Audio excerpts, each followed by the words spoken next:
السلام علیکم دوستو، میں ہوں نثار دانش، آپ کا بھائی، آپ کا دوست دانش اردو چینل سے آپ سے مخاطب۔ آج ہم میر تقی میر پر مزید بات کریں گے۔ میر تقی میر کے حوالے سے ایک اہم سوال پوچھا جاتا ہے، وہ یہ ہے کہ میر کی فکری شاعری کا منبع یا ماخذ کیا ہے؟ میر کی فکری شاعری کا منبع یا ماخذ کیا ہے؟ یہ ایک اہم سوال ہے۔ تو میر کی فکری شاعری جو پہلے ہم وضاحت کر چکے ہیں کہ پہلی دفعہ اس نے سوچا کہ تفکر اور خیالات اور دنیا کی حقیقتوں پر غور کیا اور پھر شاعری میں سمویا، اس کا منبع اور ماخذ کیا تھا؟ تو وہ جو اس کا جواب ہے کہ میر تقی میر کی فکری شاعری کا منبع یا ماخذ تصوف ہے، اور یہ تصوف جو ہے اس کو وراثت میں جو ہے وہ ملا تھا۔ اس کے باپ اور چچا جو تھے وہ صوفی تھے، بعمل صوفی تھے، اور یہی وہ تصوف ہے جس نے میر کو میر بنا دیا اور میر کے خیالات اور فکر اور سوچ کو بلندی پر لے کر اس کو شعر کے سانچے میں ڈالنے پر اسے مجبور کر دیا۔ اسی تصوف کے زیر اثر جو ہے میر نے ایسے خیالات کی ترجمانی کی ہے جس کو اگر ایک فلسفے کے تحت رکھا جائے تو بے جان نہ ہوگا، اگرچہ اس کے پاس کوئی باقاعدہ صوفیانہ فلسفہ نہیں ہے میر کے ہاں، لیکن میر کے اشعار کو دیکھ کر ایسا لگتا ہے، صوفیانہ اشعار کو دیکھ کر ایسا لگتا ہے کہ وہ بالکل خواجہ میر درد کی طرح بعمل صوفی تھے، اگرچہ وہ نہ بعمل صوفی تھے اور نہ رسمی طور پر اس نے تصوف کو قبول کیا ہے۔ وہ جو درمیانی والا مرحلہ ہوتا ہے نا، نہ بعمل صوفی کا جیسے خواجہ میر درد اور شعراء، اور نہ وہ روایتی طور پر جو لوگ تصوف کے مضامین بیان کرتے ہیں، ان دونوں کے درمیان والی جو کڑی ہے میر اس میں ہے۔ تو کچھ بھی ہو، لیکن تصوف جو ہے اس نے میر کی شاعری کو جلا بخشی ہے اور ان کے خیالات کی بہترین ترجمانی کی ہے، اور ان خیالات کو اگر ہم فلسفے کے تحت، تصوف کے فلسفے کے تحت رکھیں تو میرے خیال میں یہ بات بے جا نہ ہوگی، بے معنی نہیں ہو جائیں گے یہ اشعار اگر ہم کہہ دیں کہ اس کو ایک مربوط فلسفے کے تحت رکھا جائے۔ جیسے کہ چند اشعار آپ دیکھ لیں کہ کہا میں نے کتنا ہے گل کا ثبات، کلی نے یہ سن کر تبسم کیا۔ اس شعر کو دیکھے کہ سرسری تم جہاں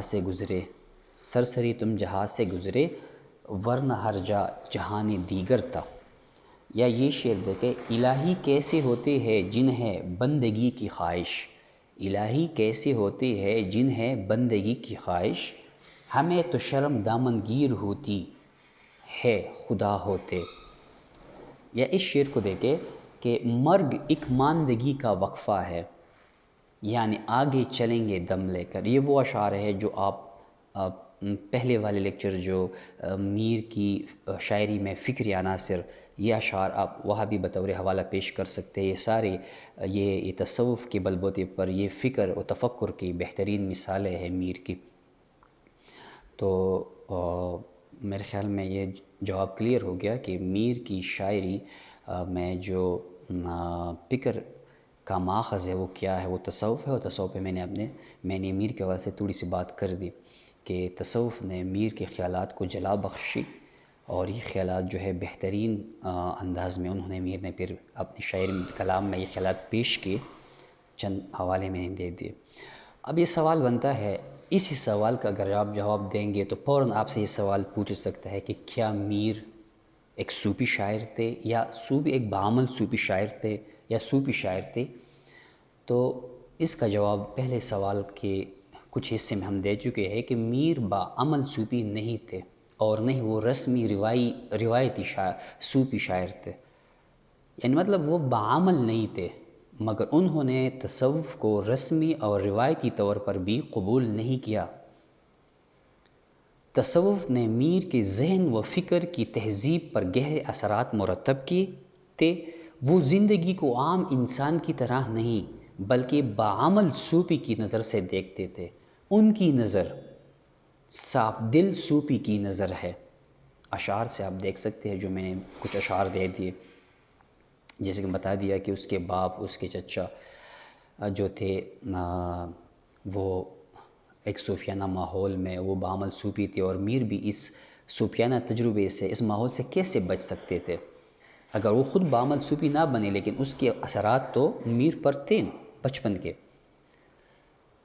تو میر ان اثرات سے محفوظ نہ رہ سکے، اور ان اثرات، تصوف کے اس اثرات نے ان کے خیالات کو جلا بخشی اور میر کو میر بنایا۔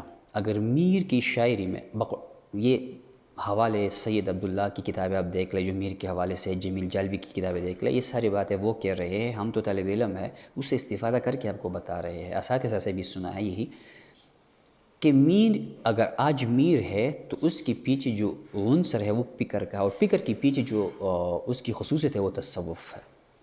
تصوف نے اس کی فکر کو جلا بخشی، اور اس کی فکر نے غزل کو ایک بہترین بلندی پر پہنچا کر میر کو میر بنا دیا۔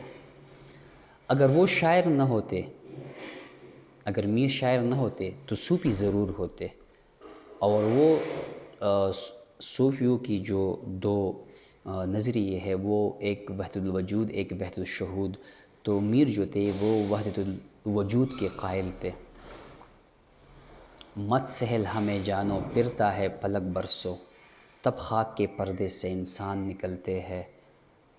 یا پہلے ہم جو اشعار کہہ چکے ہیں کہ کہا میں نے کتنا ہے گل کا ثبات، کلی نے سن کر تبسم کیا، موت ایک ماندگی کا وقفہ ہے۔